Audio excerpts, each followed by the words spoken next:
Welcome, everyone. Thank you so much for joining us for today's Appraisal Buzzcast.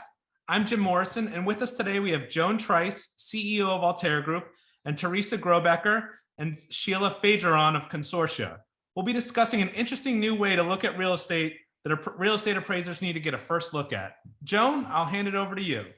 Thank you, Jim, and welcome, Teresa and Sheila. And this topic has, as you know, you gals had me at hello. I am so fascinated with what you all are doing. So I guess I'll let you all flip the coin and decide who's going to start, but can you give us a little background on Consortia? Hi, my name is Teresa Grobecker. Thank you so much for having us here. So lovely to see you on this podcast. I'm the CEO of Consortia, and Consortia was created to satisfy Dodd Frank. Dodd Frank says that there has to be a ledger for every piece of property or asset that a lender has on their books. So really, it's blockchain is nothing more than a ledger. So that's really the origins of blockchain.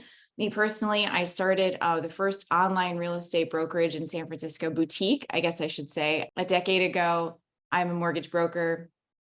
I am also a licensed investment banker. So I have this weird space in this industry of understanding capital markets, mortgages, and practicing real estate. Consortia is a NAR, that stands for the National Association of Realtors portfolio company. We went through their accelerator program in 2019. NAR has 200 prop tech companies in their portfolio. So we are in the United States and also expanding globally very quickly. And I'll put a pin in my mouth and hand it over to Sheila. Thank you so much. And thank you for having us here. We appreciate you. So I am the COO of Consortia. My name is Sheila Fejeran, and also a practicing real estate broker out of Dallas, Texas. And I have spent a number of years studying blockchain and crypto in this digital asset space, and joined Teresa because I was determined to help bring the real estate asset as a class to the next iteration or evolution of the internet, which is Web 3.0, i.e. blockchain. So I'm very excited to partner with Teresa and help bring this to the industry and to all of you. And I will put a pin in it and hand it back to Joan. So Sheila works for this little real estate brokerage called EXP. It's the most profitable real estate brokerage in the world. She helped grow it from 1,000 agents to 85,000. She has 15,000 agents in her downline in her organization. I was testing to see if she would say it. She didn't say it because I always say it. There, I said it. Okay. She won't toot her own horn. That's women tend to do that. Yep. Okay. Wow, girls. So let's dive right into, from an appraiser's point of view, you know, I've already had a peek into what you all are doing. So beyond the blockchain, you have something called a certified listing. Would you explain that concept to the appraisal audience?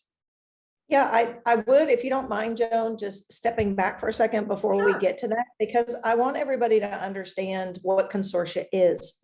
Okay. And so Teresa, when she founded the company, the whole point is that one company is not going to change the world. It's not about one company.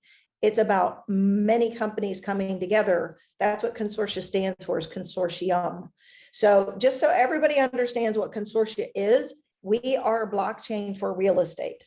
So like Teresa mentioned before, we're a ledger or a store of value or a vault or a file cabinet, however you want to describe it.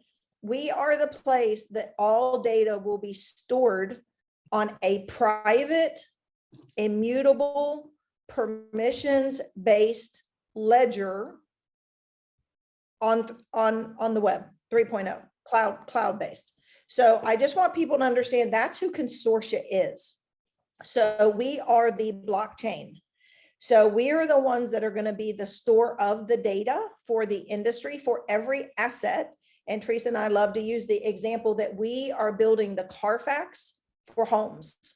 So everything that you think of when you go buy a car with Carfax, of getting, you know, the history and what's wrong with the car and has it been in an accident and all of that, that's what Teresa and I are building. We're building the Carfax for homes So think about every asset in America, 144 million of them, being stored on the blockchain in an immutable record that has everything about that home stored in it at some point. It's going to take us obviously a while to build all of the data. And what will happen is that as it's all stored, it does a few things. Number one, it gives you more truth to the information, because there's a lot of, bad actors in our industry that do things that take advantage of people. So our goal is to make sure that we are triple verifying the information. We are type 2 SOC 2 audit protocol for who gets to write to the ledger. We're making sure that it's permissions based, so that you're not going to have bad actors sending us data to put with that asset. We're also able to give the ability for the consumer protection, the ability for them to know that things are true and accurate, because we have the backup data to it, meaning no more seller's disclosure where people can lie. We actually have the roof inspection or the roof receipt that they paid for that roof, or the roto-rooter or the foundation work. So our goal is to get to the point where we have transparency and we have truth and we have the ability to know what is and is not going on with that property when we get to the point that we bring everything in. So I just want to make sure that we're clear. That's who Consortia is.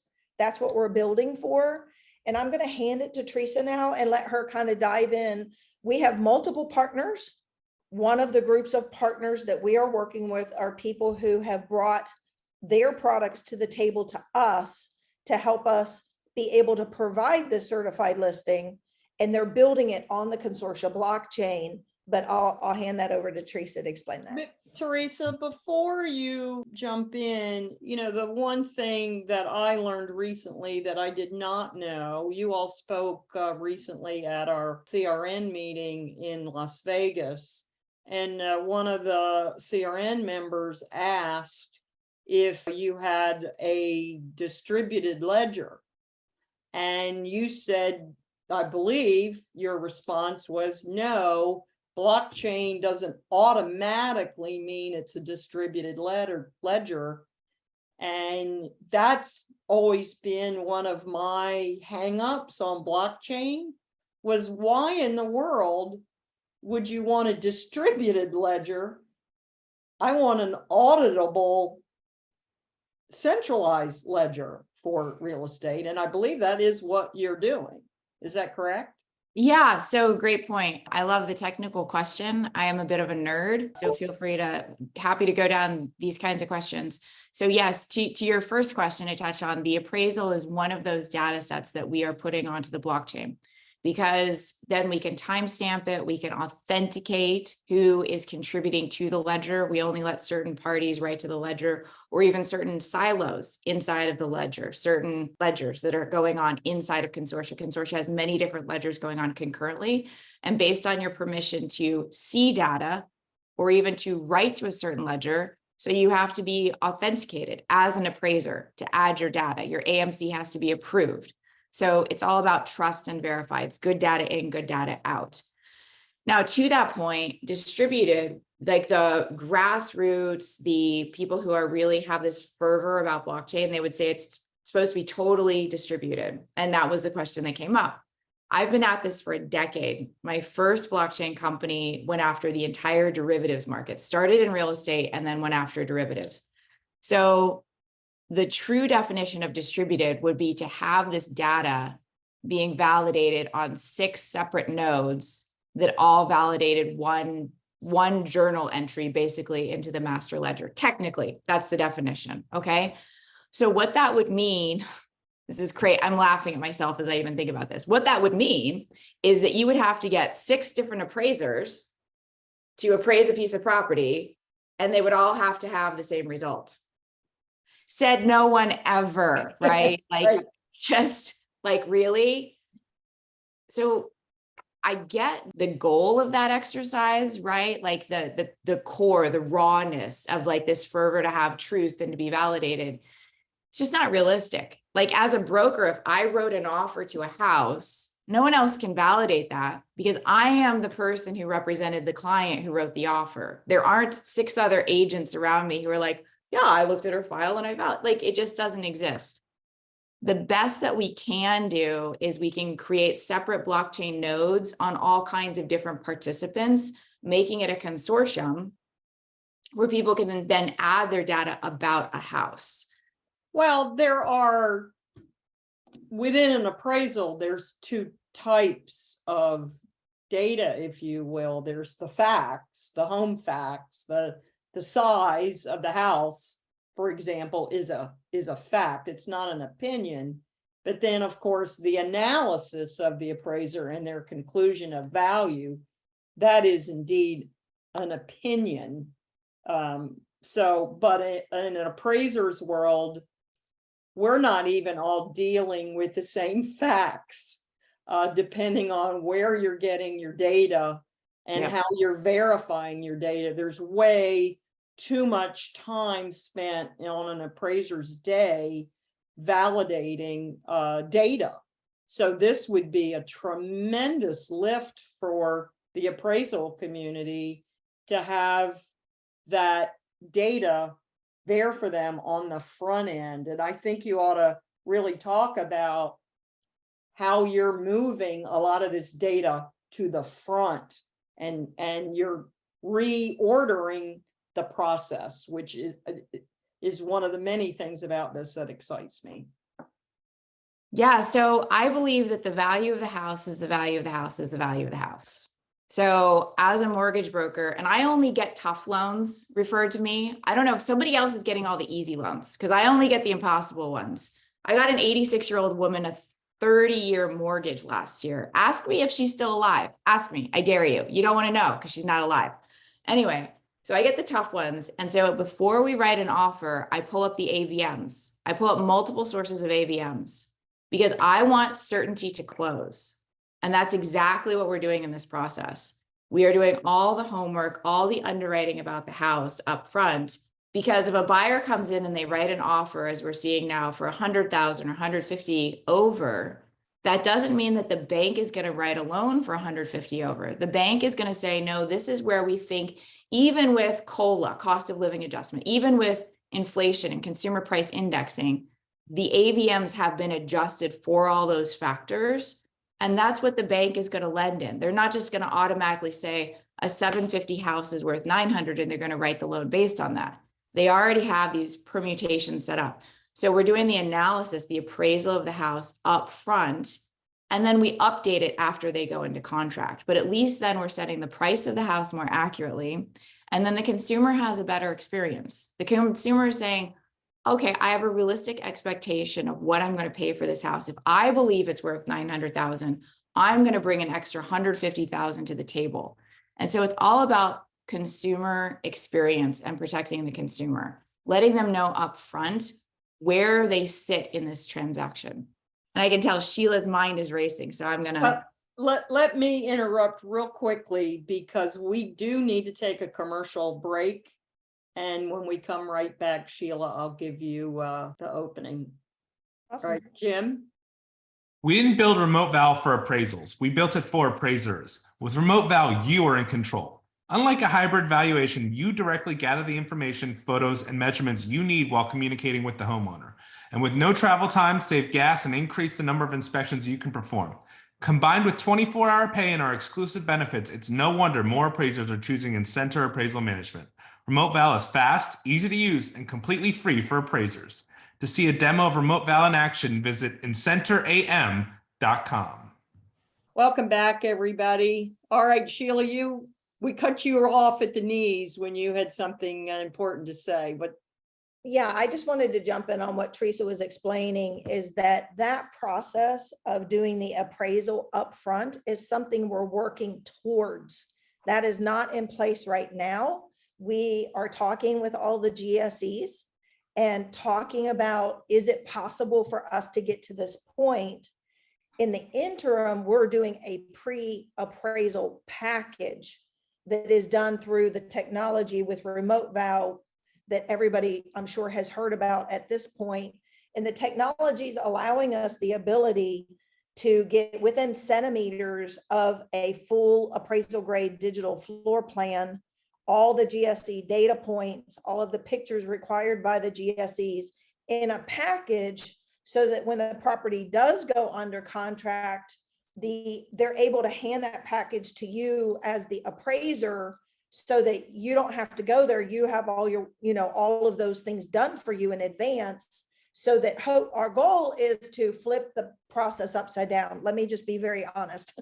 We've all had lots of angst, right? Let's just be honest. We've had lots of angst with our current process for buying real estate. And one of the parts of it that give angst is the appraisal.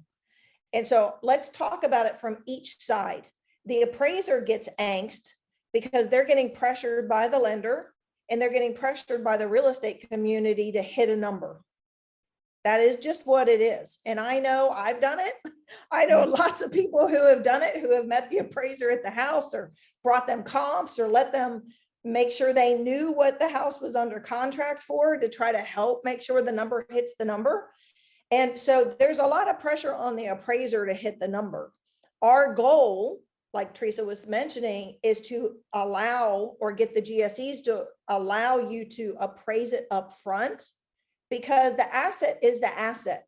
The asset really, if you think about it, shouldn't have anything to do with the loan, in the sense of, you appraise the asset because of the condition of the asset, the location of the asset, and all the qualities The about the contract price has nothing to do with. has nothing to do with it. So I our couldn't goal agree is with to you more. push the GSEs to allow us, and if we're bringing everything onto blockchain, let's just fix what's wrong. Then you as appraisers get to do what I consider a pure appraisal, meaning it's truly, you get to just do your job, not bugged by the rest of us. And you're able to do your job in a way that gives the ability for you to give a pure number of exactly what that asset is valued at. So that's the appraiser side. Then from the seller side, the benefit to the seller is, if a seller puts their house on the market, and let's say it takes 30 days or 45 days to go under contract. Once you go under contract, you're looking at least another 30 to 45 days before closing, that you literally are just not sure if it's going to close. You don't know whether you can buy another house. You don't know whether you're going to get your money. You don't know if the deal is going to fall through. So there's a lot of angst for the seller. As a real estate broker, there's a lot of angst for the broker when I first meet with a seller, because they're trying to get the most money out of their house, and they're pressuring us to list the house over what we know it should be valued at based on our comps and our MLS, because they saw Susie Joe down the street get more money. And so we have a battle on our hands, just trying to list houses at true current market value based on comps in the neighborhood. So for us, we would love the appraisal to be up front, because then that gives us, there's no fight anymore. It's like, okay, Mr. Seller, this is what it's worth. Then the buyer, the great thing for the buyer is they know what the house is worth. So my analogy is, we're throwing darts. We're all throwing darts at a board, because we have no idea what it's valued at. We have no idea if it's going to close. And so it's like, let's get rid of that. Let the buyer know what the price is. Let it know what the appraised amount for the asset is. And if they choose to bid over by 150,000 and bring cash to closing, that's on them. So we believe, Teresa and I really believe, and are pushing really hard with the GSEs to allow us to appraise the property up front, so that it literally fixes the process for all of us. That's what absolutely turns it upside down and inside out, and flips the script on where the pressure's coming from. I love it, because appraisal independence to me has been the thing that we have never been able to cure. And in spite of Dodd Frank and all the efforts to do so, we've had zero enforcement. And in this last cycle, the pressure was certainly heating up as the market was heating up. And this would absolutely that pressure. Let's do this. Let's take one more quick commercial break and we'll be right back. Whether you're looking for an authoritative textbook or detailed information on current valuation issues and specific property types, you'll find what you need at the Appraisal Institute store. To choose from more than 70 print and digital publications, shop appraisalinstitute.org/store. All right, welcome back once again. So in closing, Teresa, how do you envision this, what the impact would be upon the appraisal community? So I think that there are a few different avenues, right? And this is kind of an interesting topic because when I went into the real estate business, it was like the front page of the Wall Street Journal every other day was like the distance between realtors and appraisers, right? So all of a sudden it's like, Teresa, figure out how they can work together on this project. So the compliance part of my brain is spinning. I think that it's a matter of making sure that the lenders, there are two ways, right? Right now, we're working with a handful of the very best and biggest lenders in the country. So if you are an appraiser that's working with one of those lenders, ask them, hey, are you working with the Consortia blockchain? Because it's only certain companies that we vetted who are allowed to write. The second way is to work with Incenter because they're doing this pilot with us and we're working on the pilot with the GSEs through Incenter. So to make sure that you're an appraiser who's working and has one of those two routes to get into Consortia and be part of this community. Fantastic. Well, Teresa and Sheila, thank you so much for joining us today. This is fascinating, and we're definitely going to be continuing this conversation in the future. So awesome to be here. Thank you, Joan. Thank you, Jim. Thank you, team. Thank you, Sheila. Hey, everybody. If you're interested, we would love to get your feedback from this podcast. Would love to know what your thoughts are and to work with you. If you're interested, you can reach out to us on our website. I do believe there's a section that says work with us or be affiliated, and it's a feedback form. The website is RE Consortia. So RECONSORTIA.com. Very good. Well, thanks so much for joining us, and thanks for our listeners and sponsors for helping us put this together. If you have an idea for a future Buzzcast, reach out to us at comments@appraisalbuzz.com. Thanks and have a great day.